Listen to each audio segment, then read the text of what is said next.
First అప్పుడు ఏం చేయాలంటే సార్, అప్పుడు జర్మనీకి వెళ్ళిపోవాలండి. ఇప్పుడు జర్మనీలో ఏంటంటేనండి, నేను జర్మనీ రిజల్ట్స్ కూడా ఇది వచ్చినాయి, చూస్తా ఉన్నాను ఎలక్షన్స్లో. 25% వచ్చిన హైయెస్ట్ పర్సంటేజ్ ఆఫ్ వచ్చిన ఓటుకి ఇన్ని ఎంపీస్, ఇంత అసెంబ్లీ స్థానాలు ఉంటాయి వాళ్ళకి. 5% మించి తక్కువ వస్తే 5% ఓట్లు మిగతా వాళ్ళు పంచుకుంటారు. మనకు అలాంటి బెనిఫిట్ మనకి లేదు కాబట్టి మన రాజ్యాంగంలో లేదు. వాళ్ళు మంకు పట్టు పడితే they are free to go to Germany. Thank you. ప్రతిపక్ష హోదా అంశానికి సంబంధించి సార్, మీకు ప్రతిపక్ష హోదా అంశానికి సంబంధించి పవన్ కళ్యాణ్ కూడా ఒక కామెంట్ చేశారు. వైఎస్ఆర్ కాంగ్రెస్ పార్టీకి వచ్చినటువంటి ఓట్ల శాతాన్ని, సీట్ల శాతాన్ని బట్టి చూస్తే జర్మనీలో అయితేనే వస్తుంది, ఇక్కడ రాదు, ఇక్కడ 5 ఏళ్ళు రావడం కష్టం అని ఒక విమర్శ చేశారు సార్.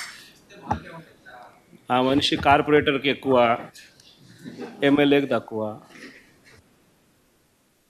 జీవితకాలంలో ఇప్పుడు ఎమ్మెల్యే ఒకసారి అయినాడు.